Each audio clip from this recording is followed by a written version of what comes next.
Did you know that the average age Catholic kids decide to leave the faith is in middle school? Research from the Pew Forum 2009 and the CARA study Going, Going, Gone found that the median age of disaffiliation is just 13 years old. 13. That's braces. That's middle school awkwardness. That's sitting in the pew next to you, squirming, whispering, maybe rolling their eyes. And yet that's the age where many of our kids are quietly deciding, this isn't for me. And if you've ever worried, what if my child drifts away from the church? You're not overreacting. The research shows it's already happening and earlier than most parents think. So let's lay out the numbers so that we know what we're really dealing with together. The Pew Research study that I talked about before found that nearly half of former Catholics left the church before age 18, and another third left between 18 and 23. That means by the time most of our kids step onto a college campus, many have already made up their minds about the Catholic Church. College isn't always the cause. It's often the place where that decision becomes visible. And if we think about the median 13, these aren't kids who have thought through philosophy or read atheist authors. They're kids quietly deciding, this doesn't matter to me or it doesn't feel real. Now, here's what that looks like in real life. Mass attendance drops from about 74% in childhood to 44% in teen years. And by adulthood, for those who leave, it sinks to just 2%.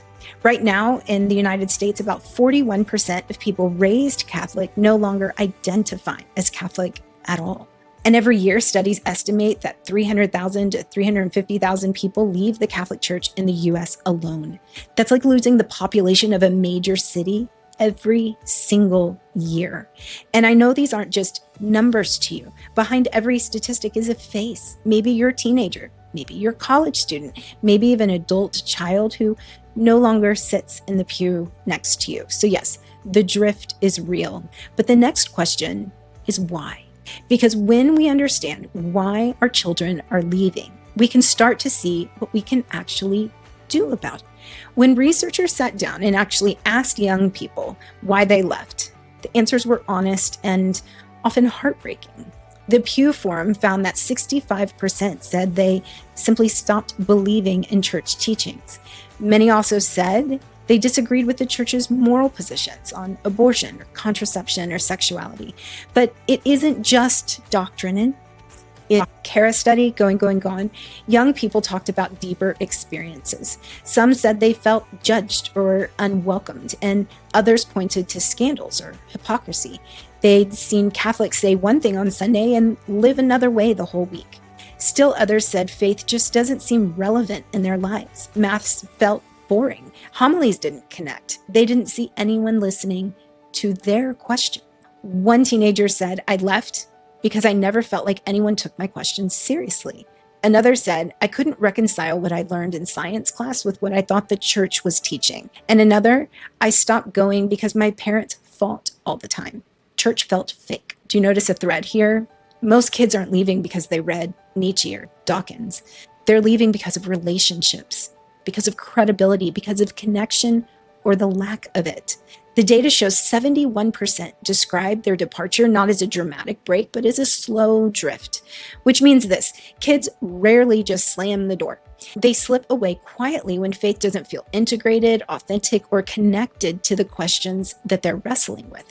And here's the deeper layer. Research in psychology of religion tells us that the way children experience their parents as warm and trustworthy or as harsh and inconsistent often shapes their image of God. When family life feels safe and merciful, God feels that way too. When home feels judgmental and hypocritical, God begins to feel that way too. So yes, the reasons kids leave can sound discouraging, but they also point us straight towards what helps them stay. And that is what we're going to get into next. Now, I know all of this can sound discouraging. It's easy to hear these statistics and these stories and feel like the tide is against us. But here's the hopeful part, my friends. This same research that tells us why kids are leaving also shows us what helps them stay. When young people describe the reasons they drifted, it's almost always because of relationship, belonging, and credibility. And that means the antidote isn't complicated. It's not handing them a 400-page theology textbook in 7th grade. It's about making faith real, relational, and resilient. Decades of studies, from the National Study of Youth and Religion to multi-generation family research to Kara's Catholic studies, all converge on the same truth. Faith sticks when it's modeled authentically at home. Faith sticks when kids feel they belong in a community. Faith sticks when questions are welcomed instead of silenced. Faith sticks when they see love and mercy lived out, not just preached. And doesn't that sound a lot like what the church has been saying all along? The Catechism tells us that parents are the first heralds of faith and that the home is the domestic church. Pope Francis reminds us that the family is the first school of human values, where we learn the wise use of freedom. So here's what this means for you. You don't have to be perfect. You don't have to have every answer ready. You don't have to force faith down your teenager's throat. What you can do, and what matters the most, is to create a home where love is real. Prayer is woven into the rhythms of daily life, and your kids can bring their doubts and their struggles without fear.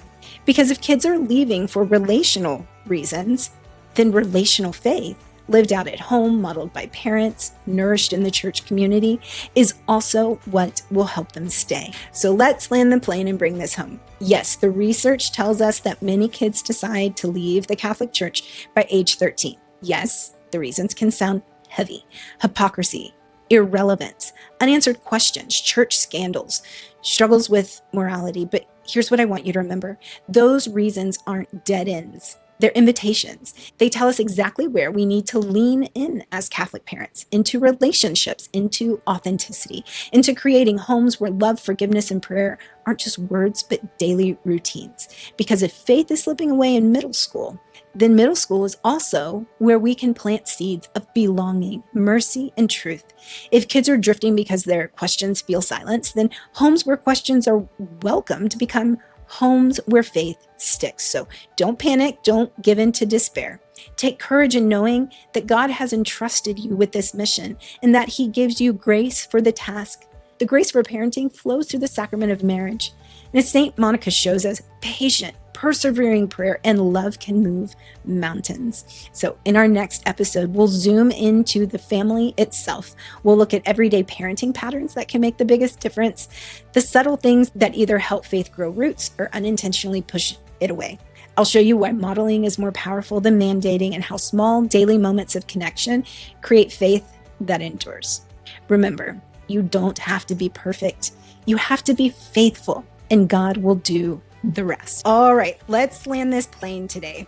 You've taken in a lot: statistics, attachment science, church teaching, and I know it can feel overwhelming, but here's the good news. You don't have to remember it all on your own.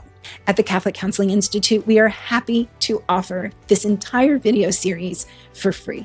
Our mission is to make Catholic psychology authentic, accessible, and affordable.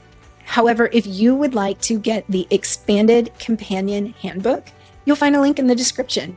This was made by me just for you, and it contains all the resources, ideas, expanded worksheets, larger scripts, and even more ways to make this real.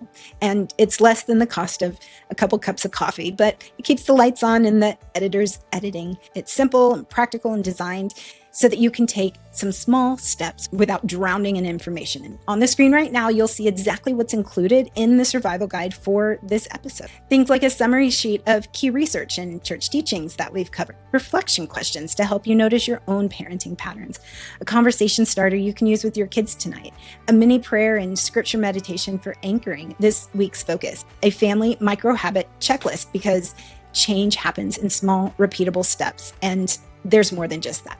This is your companion piece, so you don't have to just watch a video. You can actually start weaving these truths into your family life. So you can grab a copy of this in the link in the description. Thanks for being here with me today. Next time, we'll dive into episode 2, parenting dynamics that raise or lower the risk, and the countermoves that can help faith stick. You don't want to miss it. I'll see you next time.